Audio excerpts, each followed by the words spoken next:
As the clock ticked down to midnight on December 31st, 1999, people around the world got caught up in the excitement and uncertainty. Y2K went beyond the calendar flipping over and became this global moment of anticipation, preparation, and concern. From stocking up on supplies to welcoming a newborn, everyone responded in their own way. So we decided to take a look back at the stories that captured the energy and emotion of that once-in-a-lifetime event. The Fort Worth Water Department works on a massive motor used to pump millions of gallons of water to some of its 800,000 customers. Y2K could provide glitches, but Fort Worth has spent more than 2 years upgrading computers to get ready for Y2K. We're not anticipating any problems. We're hoping for, and we think we're going to have a very boring evening. Although it is New Year's, so that usually tends to make it a lively evening no matter what the year is. But you don't think the water system will fail? No, we do not think the water system will fail. In Fort Worth, even if the computers fail, the huge pumps can be turned on and off manually. Valves can be opened and closed by hand to provide water. There's only one thing that can shut down the system. I guess if we have a power failure, that would be a problem. But it would have to be a massive power failure. TXU has indicated to us, I believe now they're saying they're 100% ready for Y2K. Arlington water officials say they're ready for Y2K. The city has backup generators and gas-powered pumps to keep the system running even if there is a widespread power failure to provide water to more than 300,000. Are you ready for Y2K? Yes, we are ready. We're prepared. Dallas Water Utilities has spent 3.5 years working on Y2K water problems. Hardware and software for computers has been changed. The systems have manual backups in case computers fail. If the power fails completely, Dallas has a 12-hour source of water from elevated tanks. If there's a partial power failure, Dallas will pump water from one part of the city to another. Water officials want the 1.9 million customers to feel secure. For them to be very confident that they will have water service come January the 1st. Some water systems may not be ready for Y2K. Most water officials in North Texas say they're prepared to provide fresh water for the new millennium. Don Wall, Channel 8 News. With the North Texas fireplace burning season now underway, chimney sweep Bob Grinnan finds his business climbing. Not attached. Nope, don't see anything. But this year he gets calls he didn't expect. And this is coon and squirrel proof. And will never receive again. Some customers hire him because they're concerned the Y2K computer problem will cut off natural gas and electric power January 1st. Well, it surprises us a little bit, but some people who don't even use their fireplaces or have not used them in the last 10 or 20 years are calling just to make sure their gas is working, that their dampers open and close properly, that their chimneys can operate if they decide to use them if they lose the heat in their house. TXU relies on computers to control the fuel fed to power plants, electricity transmitted, and monitor usage.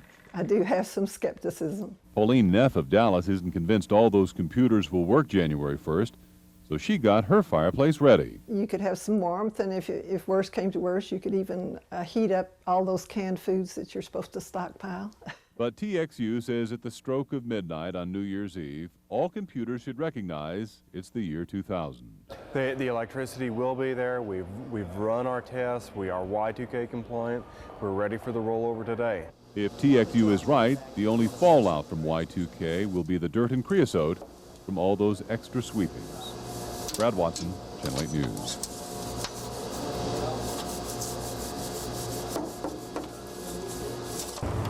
Have you ever had a day when the ATM machine is broken? Your flight is delayed and your cell phone doesn't work. Federal officials fear that when Americans suffer similar problems after January 1st, many may assume incorrectly that they've been bitten by the Y2K bug. And that may be hard for the operators of the systems or the rest of us watching to determine whether in fact it is a Y2K failure or not. Why? Well, as they say, stuff happens.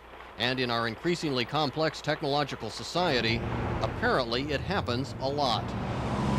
At any one point in time, 1% to 2% of ATM machines in the country are down or out of service. And many Americans average 13 hours of power outages a year. Up to 15% of gas stations are closed at any one time. 1% of all traffic signals are out on a daily basis. 10% of all credit card transactions routinely fail. And on New Year's Day, it's considered average if 424 flights are delayed. Federal officials have been compiling all of these statistics about our technical foibles as sort of a precaution. It's to keep Americans from panicking at the first sign of a problem following the date rollover. While we are very confident that the basic infrastructure in the United States is going to operate effectively as we move through the rollover period, nonetheless, nobody can guarantee perfection. In other words, as they say, stuff happens. Mike Goldfein, Channel 8 News, Washington. With 20 million customers every day of the year worldwide, Southland's 7-Eleven convenience stores are preparing for the unknown. Will customers make a last-minute rush for supplies in the last week of the year? Already have started stocking up on things and extra water. You never know what's going to happen, so I figure I'll just be away from the city. I go to my grandmother's and won't have to deal with any of it. Southland has 30 tanker trucks of gasoline ready to refill pumps. It expects to sell 40% more batteries in December and to sell as much water this month as in sweltering July. We just want to stay in stock. We want to make sure that there's never an experience where a customer comes to 7-Eleven and can't find the products that they need. The company is setting up a worldwide command center with computers and phones to track what happens in stores from Australia to Austin.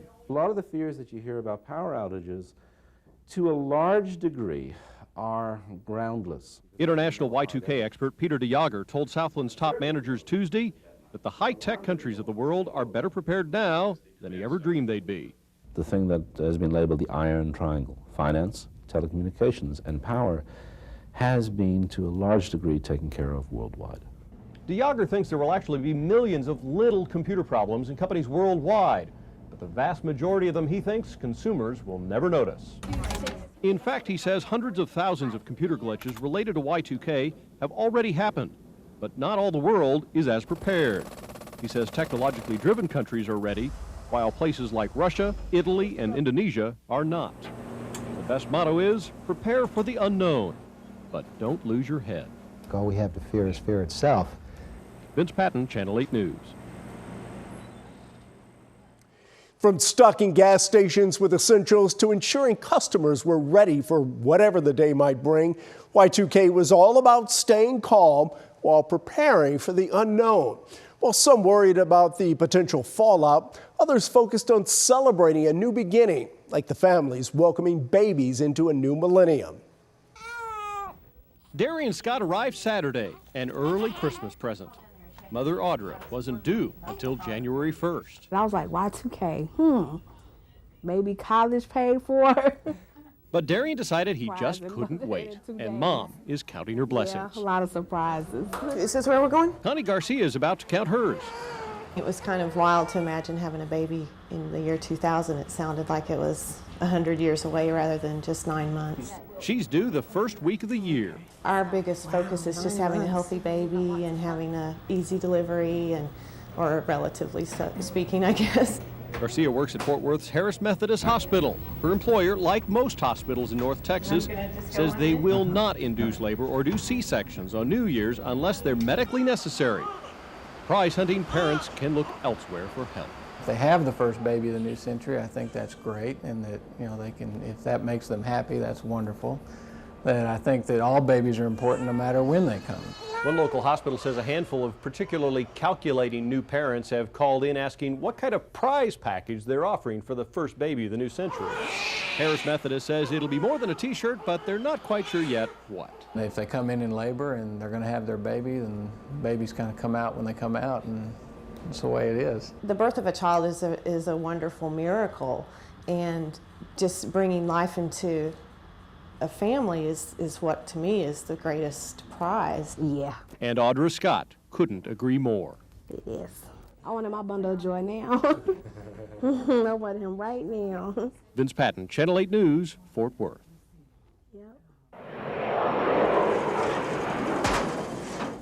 As airports around the country stepped up security and the State Department warned Americans abroad they may be targeted through the holiday season, President Clinton urged Americans to enjoy themselves, yet exercise caution. but I would ask them to just be aware of their circumstances, and if they see anything suspicious, to report it immediately. And meanwhile, to know that we are doing everything we possibly can. At the Pentagon, intelligence units are said to be probing links between their #1 terrorist quarry, Osama bin Laden, and militant Islamic cells such as the one recently arrested in Jordan, suspected of planning to carry out attacks sanctioned by bin Laden. We take those threats very seriously. We respond and actively pursue those types of matters. Still, authorities aren't pointing to any particular threat just yet. We do not have any specific information about particular targets. A panel of terrorism experts today agreed that bin Laden's followers pose a continuing challenge to soft American targets abroad. We've created a big bullseye because people believe if you do something to the U.S., few casualties, low consequences, something as a terrorist group can certainly do, the U.S. will remove themselves. But engaging terrorism at home, the experts advise, not to really hype this threat to a point where now it becomes so exaggerated that we cannot deal with it realistically and effectively. Adam, the bomb-sniffing dog, works a bank of telephones just in case of potential trouble. His handler, Dick Henry, says they often work the airport, but more so now that security efforts have been redoubled for the holiday season. Everything okay? Yeah, everything's been running smooth. I am not aware of any problems whatsoever. Oh, yes, and I'm so glad to see the dog because, you know, with the police and the dog, you feel very secure. People coming in and going out of DFW definitely feel the presence of more security, including 300 uniformed Department of Public Safety police officers, more scrutiny at the metal detectors, and the use of trace explosives detectors, which screen carry-on luggage for traces of explosives. Passengers don't object. No, I think it's a good idea. Yeah. A lot of people coming through the airport could have weapons. Luggage is being watched more closely. Passengers may be asked for 2 IDs. There are also security cameras strategically placed throughout the airport, and tow trucks are ready to tow any unattended vehicles. Also, airport personnel are asking the flying public to help. We are asking that our passengers be very alert of their surroundings. If you see someone who looks suspicious, if you see a parcel or baggage that looks suspicious, we're asking them to please report it to airport personnel.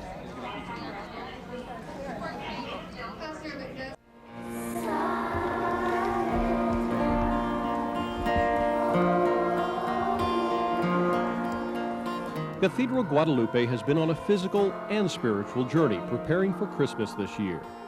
The church's century-old face was crumbling, its front portico falling apart. Today, it has been transformed. It's wonderful. Oh, wow. Much to the delight of parishioners. Beautiful. It was well worth waiting for. It was. It is gorgeous. The entranceway to a church should mirror the beauty inside, and this does. His whole theme for us as a church is to be able to open our doors of the church to the people of God, to let Christ in. You are the door to the kingdom of God, the sheep gate to life eternal. And so, as Pope John Paul did in Rome, Bishop Charles Grauman blessed the Millennium Doors of Dallas's cathedral. O portal of eternal peace, our new and living way, loose our sins and open for us the door to salvation. With a push, the new doors opened for the very first time to greet Mary and Joseph waiting to usher in a new year that does not begin January 1st. We really begin our great celebrations here on December the 25th. This is the 2000th birthday of Christ, so Catholics believe the new millennium has begun. The brand new doors provide a literal and a symbolic new beginning for the aging cathedral and its ever-changing congregation.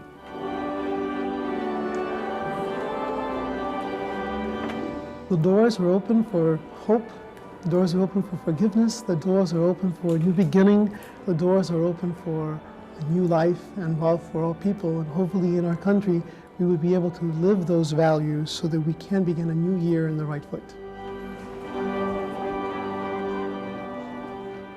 Vince Patton, Channel 8 News. Come on, here we go. It's more expensive to go out this year just because it's the millennium. Nancy Pierce has been looking for a babysitter for 3 weeks for 5-year-old Chip and 1.5-year-old Jack. She was put on the waiting list of a babysitting agency. Finally, she got a sitter, so she and her husband can go out and celebrate Y2K. New Year's Eve is going to cost a lot more than usual, unfortunately. Everybody else wants to be out having a good time, and in order for me to get a sitter, you have to pay them more to get them there. How much are you paying? Oh gosh, I think it's $70 for the first 4 hours. Oh yes, dear, I know you're still on my wait list. At Babysitters of Dallas, Audrey Festinger says customers may have to pay twice as much as usual for a New Year's babysitter, as much as $100. And there's a babysitter shortage. Because the economy is good, many babysitters say they want to celebrate themselves. Just about all the local agencies are booked. If I called you now, could I get a babysitter? No. If you called us now, we would tell you that we would suggest that you leave your name because of the fact that we might have a last-minute cancellation. I'm told that we are a bargain. The Girl Scouts are coming to the rescue. Troop 156 of Dallas will hold an all-night babysitting lock-in at the Walnut Hill Recreation Center for children ages 1 to 10 for $35 a child. Other troops are doing the same thing. It's a whole lot of fun. The kids don't feel that they're being dumped while the parents go out and have fun because they've got their special activity as well. Each Girl Scout will likely make more than $100 apiece. Whatever the money is that I get, I'm glad to get it because it's earning money to go to Mexico City and Cuernavaca for the summer for our Girl Scout trip.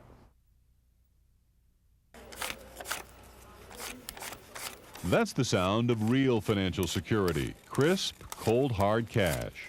In larger amounts, cash is best left in the bank where it's safe. But how safe? There's been concern among some customers just how safe their money is because of the year 2000 computer problem. A National Gallup poll in March found 62% of customers plan to withdraw extra cash this weekend, although that dropped to 44% this month. I think we're going to run through it okay. The whole issue, I think, is overplayed. I just don't feel it's necessary. I'm not worried about it at all. Are you going to take out extra cash to have on hand? Absolutely. You are? Yes. How much? A few hundred, I would say. Now, why are you concerned about that? Why do you think that's a good idea? ATM machines, just in case they don't work. Banks across the country say that cash withdrawals are up this month, but no more than normal for the year-end holiday season, when cash withdrawals typically increase 10 to 30%. Banks expected much worse and began stockpiling cash this fall after the Federal Reserve printed an extra $50 billion to meet any run on deposits. With customers calm so far, Bank of America is waiting to see what happens this week. We are fully staffed, so our associates have really stepped up and taken leadership so that we can be available to our customers to answer questions and to give them the service that they deserve. To the banks and customers, this will be the sound of financial security January 1st, confirming that the computers are working. Brad Watson, Channel 8 News. Tom Milwey's coordinated state disaster response for 18 years, but Y2K represents a unique challenge. The year 2000 is like I've said, everybody's right at the same time that everybody's wrong. So you don't have the benchmark. To combat fear, the state set up a web page which tells visitors that their banks won't lose their money and their electricity will still work. The state's also released a series of public service announcements which poke fun at the pessimists.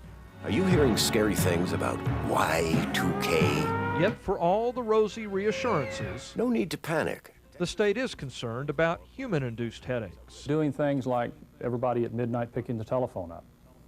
If that happens, we'd probably have a little bit of a problem, and at least that's what the telephone experts tell us. Outcome on the generator testing. Emergency management planners will host representatives from approximately 25 different agencies. The state's also set up a computer program to track potential problems.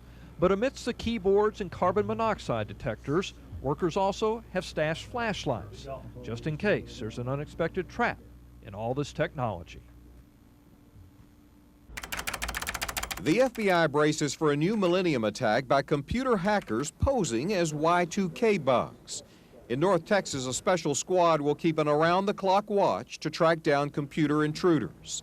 The FBI says Y2K may provide a cover for hackers trying to steal information from businesses. They may employ the technique of going in right on December 31st, hoping that in the confusion, hoping that in their efforts to get in and get out, if they are somehow detected, it will be chalked up as a Y2K issue and not that they've really been intruded upon. The Commerce Department issued a... President Clinton's Y2K czar has asked hackers to take a break on the first of the year because everyone is so busy making sure computers are Y2K compliant.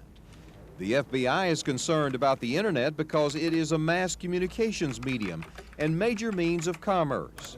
Disruptions could cost businesses millions of dollars in lost sales. Computer security has been a stepchild at many companies. On December 31st, perhaps more so than ever, it's important that businesses ensure they've got the firewalls up, they've got the intrusion detection software in place to prevent their computers from being intruded upon. The FBI has warned companies to be on guard against computer viruses that could have been planted months ago. Websites could come under mass attack by two new powerful intruder programs that can disable a company's internet computers for days. The FBI says it is fairly confident that key parts of the national infrastructure, such as utilities and telecommunications, are not as vulnerable to a cyber attack by hackers. Under an FBI program called InfoGuard, companies can confidentially share information about computer intrusions to help protect other businesses. Robert Riggs, Channel 8 News, Dallas. Technology took center stage during the countdown to Y2K, and so did security concerns. As hackers prepared for potential computer malfunctions, some people went all in, planning for the worst and stockpiling supplies. Here's a look at how the survivalists responded to those Y2K fears. Every time Sandy Reynolds comes to town, probably swing by a Walmart and then go on home. He brings his 5-gallon gas can. He stores the fuel to run the pump on his water well. That could do me for a week or so. Reynolds has spent a year and a half preparing for Y2K. It's a perfect opportunity for something really bad to happen. And once something like that sort happens, it's kind of like a catalyst. The fears brought a whole new class of customers to this Austin military surplus store. Before, you've had hunters and campers and just outdoor people and just people that have been into survivalist ideas for a long time, but now you have more of like the middle-class moms and dads. Although he makes his living selling everything from freeze-dried meals to gas masks, Craig Houchin hasn't bought into the paranoia. I'm going to have a party. That's what I've done to prepare for the new year. For all the entreaties, it appears most people simply aren't that concerned. In fact, a Scripps Howard poll earlier this month found that 91% of Texans have little or no fear of a Y2K-related problem. That 20 kW unit on your left has been sold to a homeowner. Don Summers says the other 9% is snapping up his generators. Fear is real. I don't care whether the cause of the fear is real or not. The fear itself is real. Reynolds says if nothing happens, he'll just use what he's already bought. I can use everything I've got. I don't feel like I've wasted any money or time. He also has a message for the skeptics. That's what they told Noah's Ark, too, when Noah was building an ark. They said, you're building a boat up there, you've got to be crazy. There's never going to be water around here. Alan Berg, Channel 8 News, Austin. He was quite a character. Always dressed up. He was a dude. Did he go out and make house calls? Oh, yes. Horse and buggy. Dick Pollard telling us all about his grandfather, a country doctor almost a century ago. Mr. Pollard is a most uncommon man. He's 101 years old, born on January 18, 1898. In 21 days in the new millennium, he will turn 102, living in 3 centuries. It's just another year, I mean, as far as I'm concerned. When he entered the world, William McKinley was in the White House, the vets telling their stories. We're talking about the Civil War. The car just being invented. There weren't any airplanes. The first flight was still 5 years away. He's a real independent type, still living alone in his apartment. His eyes may be dimming some now, but his mind is still sharp. He has lots of friends and still lots of fun. Well, I play bingo and play poker. You play poker. Do you win? Let's put it this way, I didn't lose. Back in 1917, at the age of 19, he joined up, went into the Army, and into the First World War. Sent over to France, Sergeant Pollard was awarded the Silver Star for bravery. But it wasn't all fighting over there. We had a date with 3 French girls. In the fall of 1918, he well recalls the soldiers of France shouting out, "La guerre est finie," the war is over. He says the Statue of Liberty in New York Harbor was a most welcome sight. Why do you think you've been around so long? I haven't the slightest idea. Good, clean living?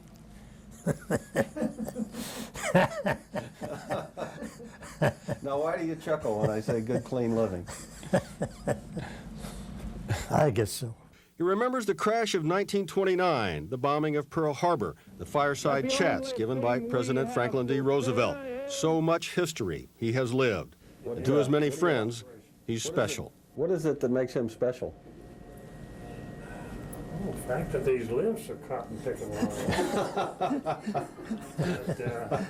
No, it's his sense of humor and his attitude. You never hear him gripe about anything. He's just great. Happy birthday to you. At Garland's Baylor Senior Health Center, the staff threw Mr. Pollard an early birthday party.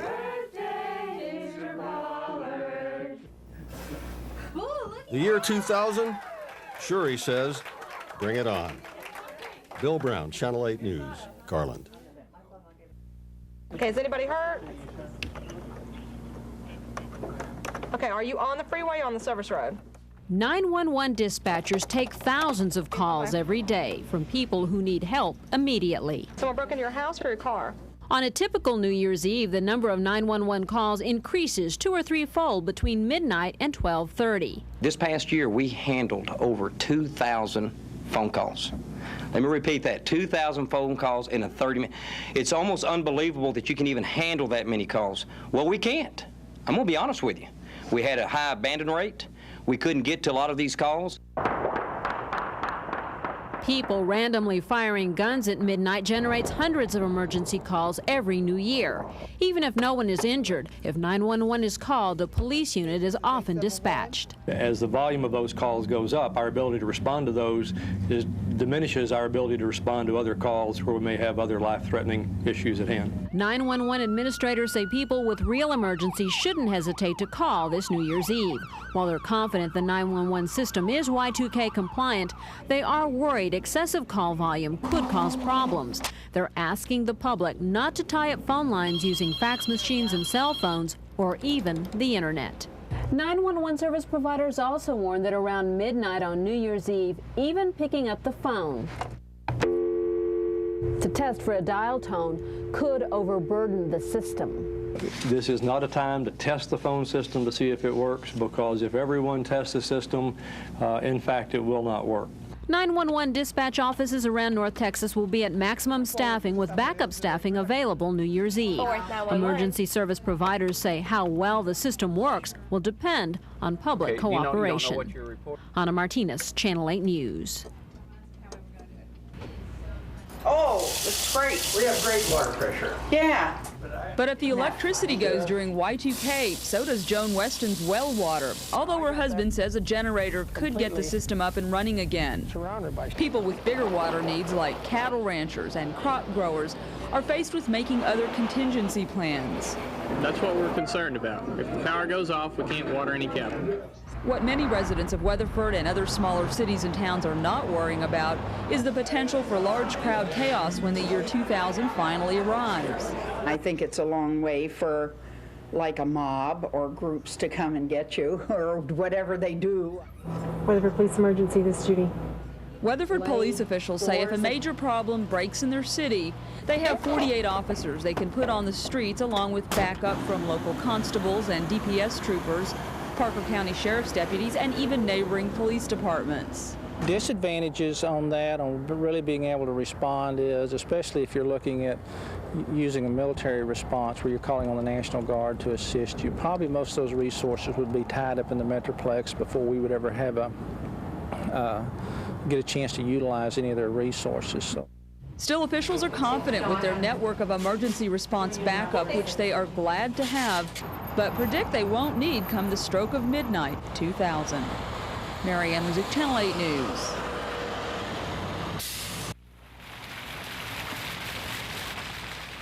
Burnett Park in downtown Fort Worth is quiet for now, but in a little more than 48 hours, the peaceful sounds from these water fountains will be silenced by New Year's Eve revelry at the city's largest public millennium celebration.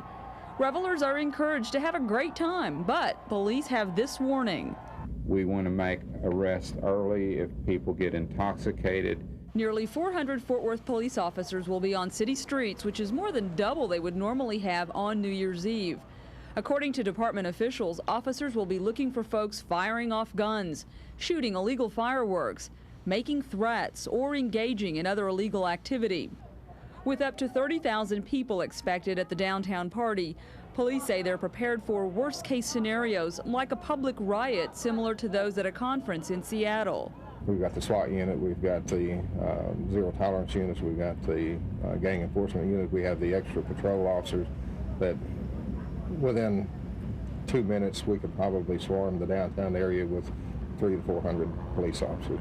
There'll be people in strategic positions to be able to appropriately and effectively observe the crowd. The department also has a network of law enforcement agencies such as the FBI, which officers can call on for immediate response.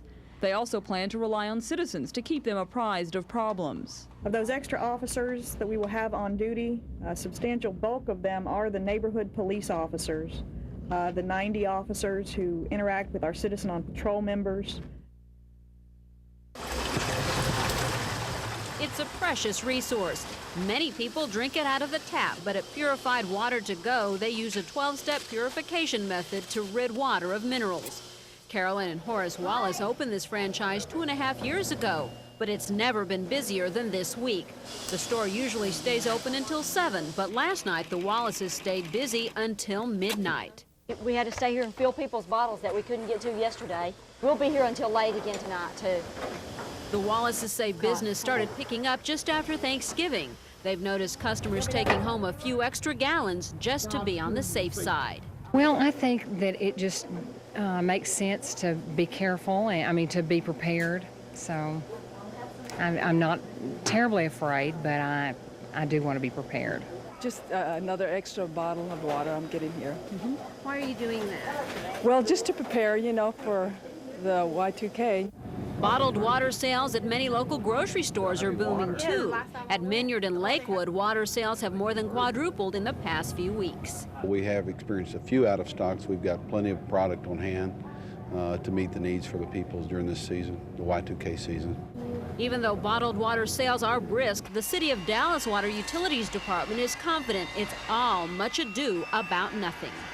We've been working for more than 3.5 years to address any year 2000 computer-related issues that we might have, and so we're very ready for the new year. The Water Utilities Department supplies 440 million gallons of water a day to Dallas and many surrounding communities. Officials don't see any reason to believe service will be interrupted. Back at Purified Water to Go, the majority of customers believe that too. They also believe it can't hurt to have extra water on hand, just in case. Ana Martinez, Channel 8 News. All right. There's no doubt this celebration will mark a crucial moment in history. For many, it's a time for hope and optimism, but for others, thoughts of the new century bring fear. That's why the place to be for many is right here. It's a great place to be at that time. It's very peaceful. It's a really good emotional experience. We pray for peace. That's a big job in this world, and we only know that we can achieve peace through the Lord's grace. Churches all across North Texas are expecting huge crowds. Some say as we approach the road to the unknown, people become hungry for guidance, and they look to spiritual leaders for their map. Historically, when there has been a turn of a century, people have had an interest in spiritual matters. And so there's sort of been an upsurge in spiritual interest, and we've even seen that in our own country this past year. Pastor Claude Thomas of First Baptist Church of Euless says while there will be concerts, rides, and lots of games on New Year's Eve, the main focus will be his message, to be mindful of spiritual values in your life. Bring me a couple of copies of the program. Pastors B.R. Daniels Sr. and Sherman Allen are making people mindful of their year 2000 message, too. In a combined interdenominational service, the pastors are bringing thousands of people from different churches together as an example of their message. And it's a simple one: unity. All of the things that we have experienced in the 90s say that the church now has to come together and give a unified signal that amidst denominational diversity, there is a spiritual unity, that we're really one, that we believe the same thing, that we preach the same gospel. When the clock counts down to the year 2000, count on more than a few to say it's all a year too early. 21st century probably begins in 2001. It's a simple matter of counting. If the first year on the calendar is year 1, then the first millennium would come 1,000 years later in 1001, the next in 2001. But this is more than a math problem, because the calendar we use is based on the birth of Christ as calculated by Pope Gregory around 500 AD. But many biblical scholars believe he was several years off. So if we were to go back and recalculate, then the millennium started between 4 and 7 years ago. We're already into the 2000s, if you're going to date it from the birth of Christ. But is that fair? After all, most of the world is not Christian. Muslims base their calendar on the life of Muhammad, who lived 600 years after Christ. Their year 1 is the Christian year 622. And what about the billion-plus Chinese? Their New Year starts February 5th, and their civilization is several millennia old. Religion scholar Neil McFarland says it's different for every major faith. Each one of them has its own understanding of when the great event took place that began their tradition. So there's a widespread divergence. Is this the Hindu millennium? No, it really isn't. As far as the Hindu faith is concerned, or Hindu religion is concerned, the millennium bears no significance. The date itself has no significance. Philip Ramsaruk says Hindus date their religion to the beginning of humanity, but they also realize that in America, they live on Western time.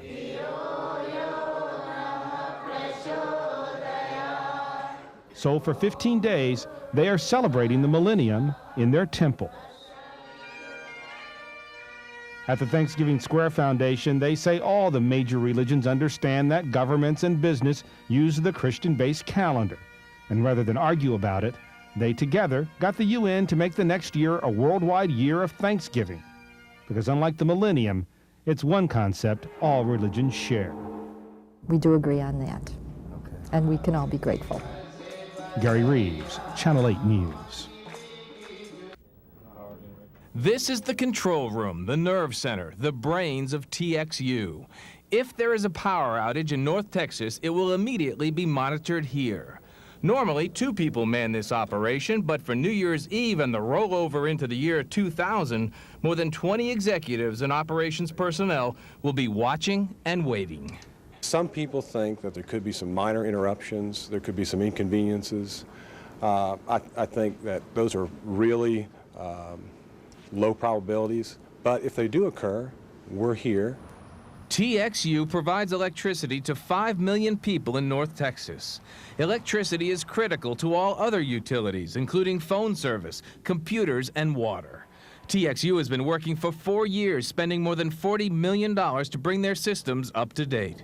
Clocks were even moved ahead in drills to make sure that the power continues to flow.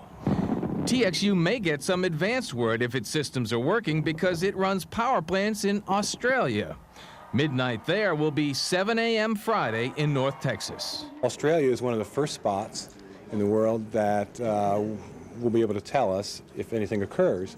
Another key element to the power supply is the flow of natural gas. It's very important because if the gas doesn't keep flowing to the power plants go down. What does that mean? The lights go out. That would not be good. That would not be good. That is our main purpose in life here, is to keep the gas going to the power plants. Denton and Garland have their own power companies, and officials say they are Y2K compliant too. The Texas power grid is independent from the rest of the country, so a glitch in New York shouldn't have any impact here.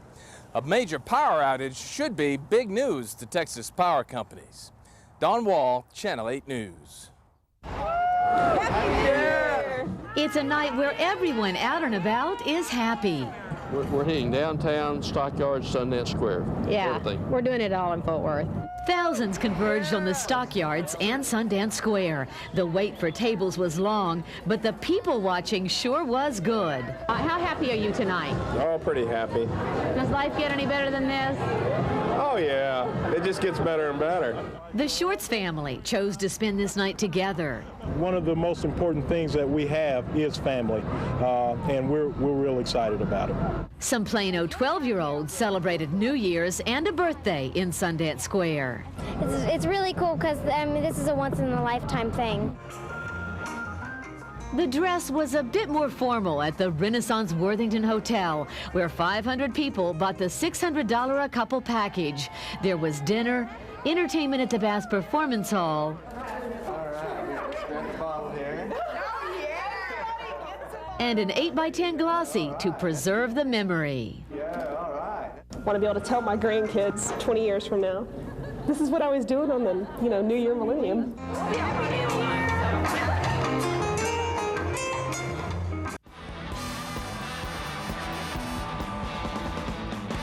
After years of practice with Super Bowl parades, Dallas has learned how to party peacefully.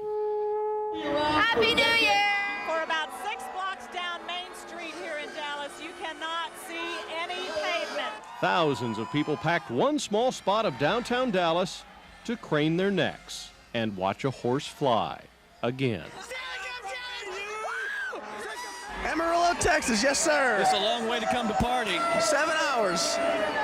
Do you like what you see? I love what I see, baby. Is this a special millennium? Is this a special millennium hairdo? Not really. I'm basically like this all the time. I'm a freak. What can I say? After a $600,000 facelift, Dallas's famous Pegasus sign would soon beam and spin again. Tonight is a wonderful intersection of what has been great about Dallas and what will be great about Dallas. And nothing has symbolized that more than the wonderful flying red horse that has presided over our city for many, many years. 20 hours after the first time zone hit the new century, Dallas counted down to its big moment. I hope you can hear the crowd counting down. Here we go. Dallas and Fort Worth. The fireworks have begun. Happy New Year, everyone. Here to see Pegasus in all its glory.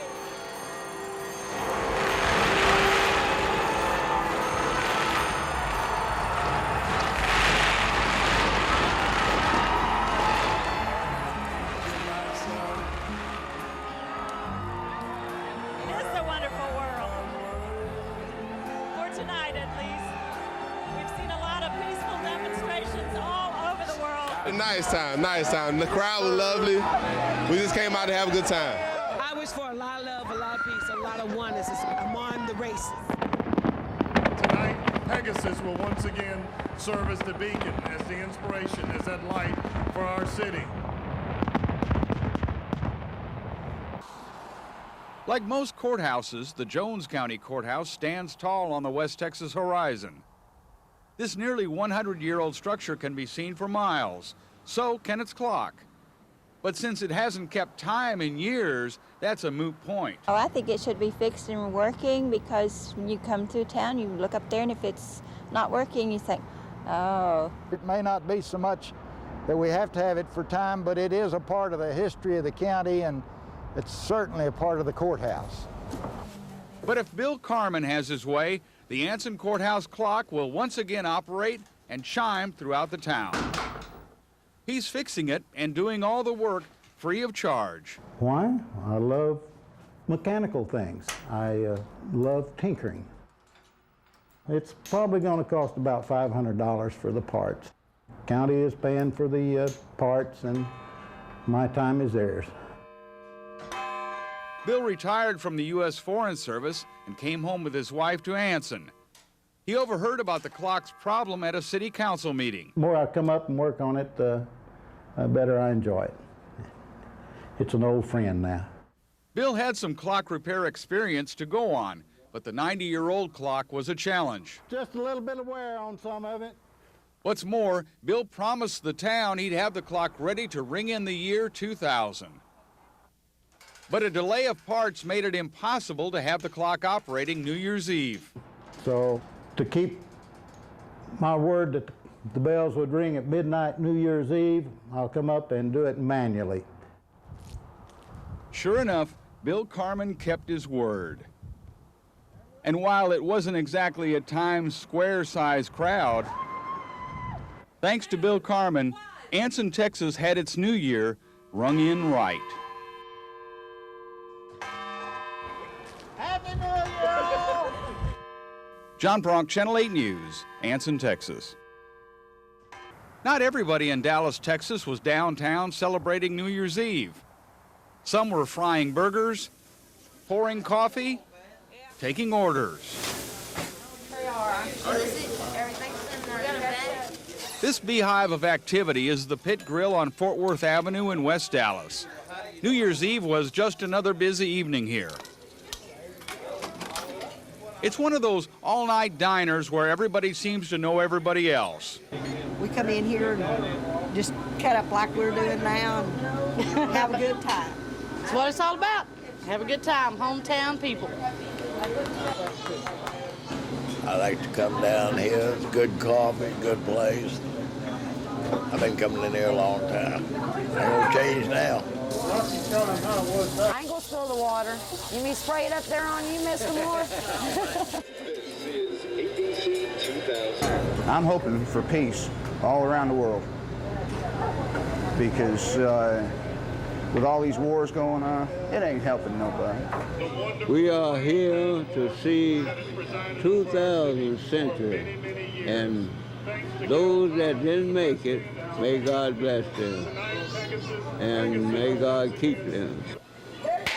And at the midnight hour, as repeated in all corners of the globe, the Pit Grill, Fort Worth Avenue, Dallas, Texas, had its own celebration, if only for a few moments. Hey, John, you missed a spot. And then it was back to work. What's his name? Michael. Happy New Year, Michael. John Pronk, Channel 8 News, Dallas.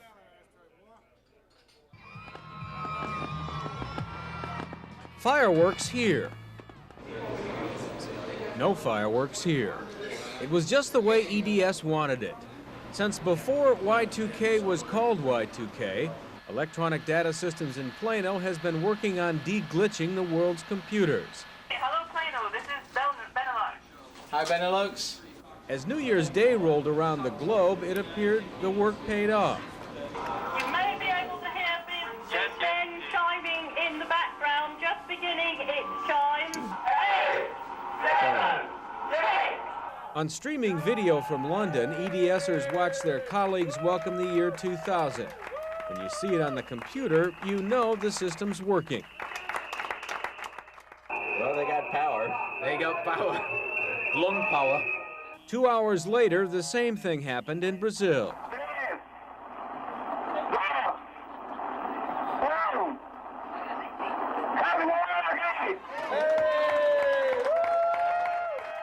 The name of the game is prevent problems and not have to react to fix problems. And so far, we've been very good, and we've been quietly confident about this all along. The Service Management Center in Plano is one of a dozen worldwide. Altogether, they service 9,000 clients around the world. For New Year's Eve, 800 came to work at the Plano facility. Although January 1st is here, potential Y2K problems have not passed. EDS's Millennium Management Team will stay on the job until January 10th. For a couple of hours Friday night, there was time to break out the hats. But before anybody could get used to it, they had to come off again. Byron Harris, Channel 8 News.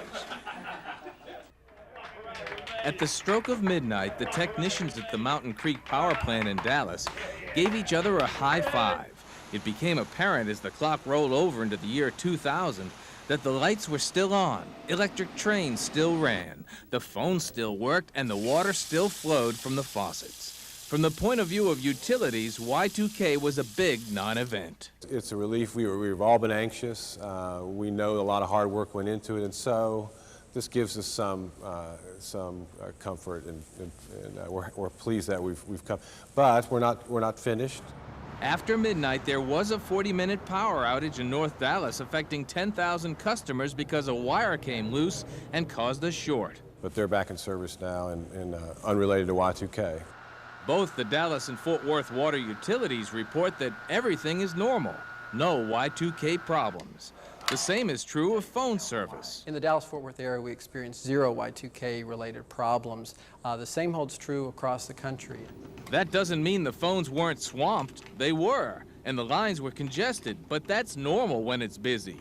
Not a Y2K problem. The types of delays that people in the Metroplex experienced were no more than 5 to 15 minutes during the time when they tried to place a call at or around the stroke of midnight. So when people tried to place calls at around the stroke of midnight, the majority of people actually got through on their first ring. As the final hours of 1999 ticked away, some people weren't sure what might happen at midnight. Would the lights go out? Would technology suddenly fail? We got our answer when the sun rose on January 1st, 2000.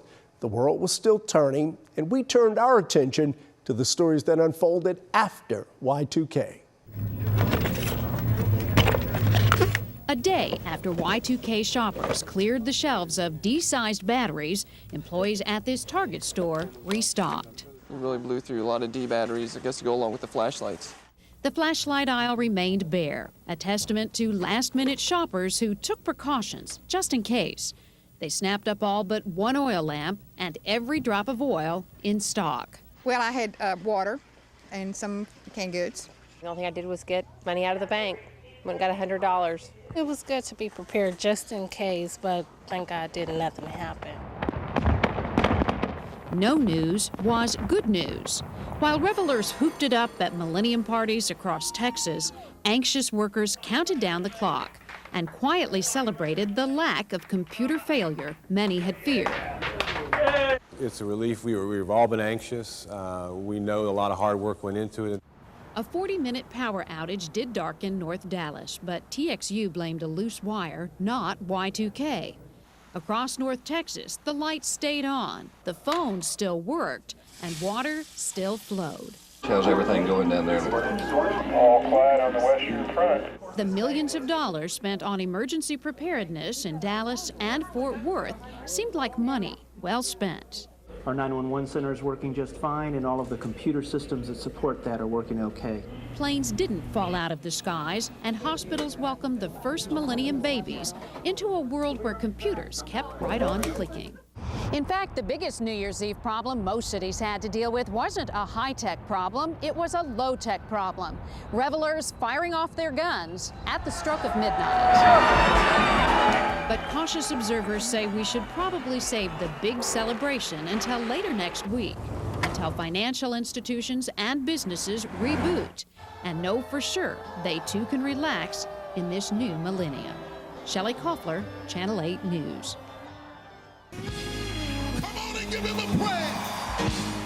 An estimated crowd of 15 to 20,000 people packed the Dallas Convention Center to spend New Year's Eve praising God. It's not Y2K. It is Y2J. And I want to challenge you. Listen to this.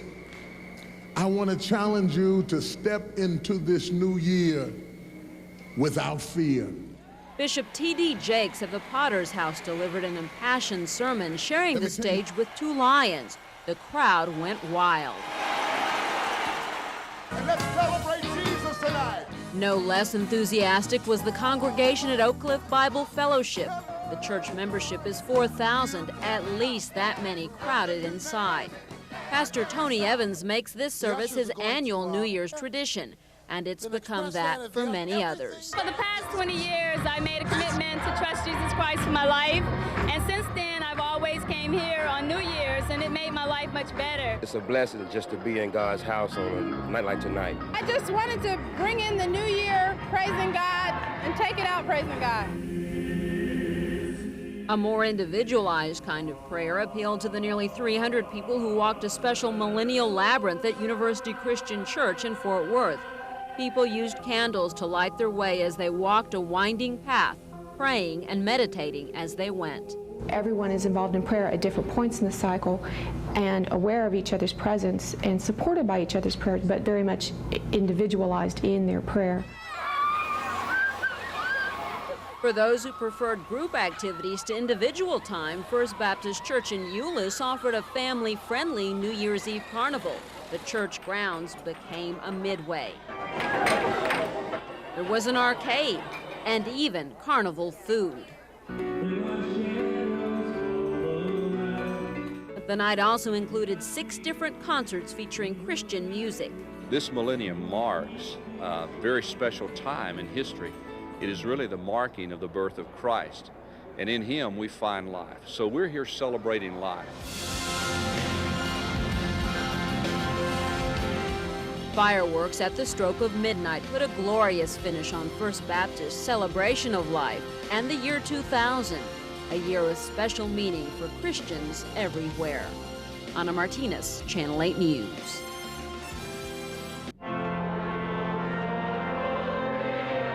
Like church choirs around the world, the University Christian Church Choir helped usher in the first Sunday of the year 2000, a significant year in Christian history, the anniversary of the Savior's birth. God has given us a new beginning, and what a tremendous opportunity that is for the human family to have a new beginning. Pastor Scott Koglazier urged his congregation to pray for and to spread peace. Months before this service, he urged churches across the nation to emphasize peace on this first Sunday of the new year. God wants peace, but God can't have peace unless you and I want peace. That's the catch. Peace depends on me and you. In another part of University Christian, congregation members experienced peace in a different way than most had ever imagined. Not in a structured worship service, but by walking a prayer labyrinth. The worship tradition dates back centuries. Christians in medieval times walked labyrinths in European churches as symbolic paths for religious pilgrimages. Everyone is on a spiritual journey. The labyrinth becomes an ancient but a very physical way of walking, praying, reflecting, meditating. And this sort of thing was a tremendous assist in being still and quiet and thinking about what's most important in my life. It has the potential for being an experience that strengthens my own spirituality. In a way, the labyrinth is a metaphor for life, a solitary journey on a winding path. It offered an opportunity to experience individual inner peace. But the ultimate goal is for that peace to be shared with others. Ana Martinez, Channel 8 News. Brokers started the morning buying as wary investors who'd sold stocks prior to Y2K began the week buying it all back. You know, Y2K turned out to be a non-event, and I think that's obviously a very positive thing. And I think some people got excited about it, so they started buying the stocks. But the post-Y2K stock market surge was short-lived. The market turned lower as investors cashed in on profits later in the day. Many people who withdrew money from the bank in preparation for Y2K problems showed up at the store. What was once Y2K emergency cash has now turned into fun money. The first business day of the new century was met with a burst of spending. It's $193.10, please.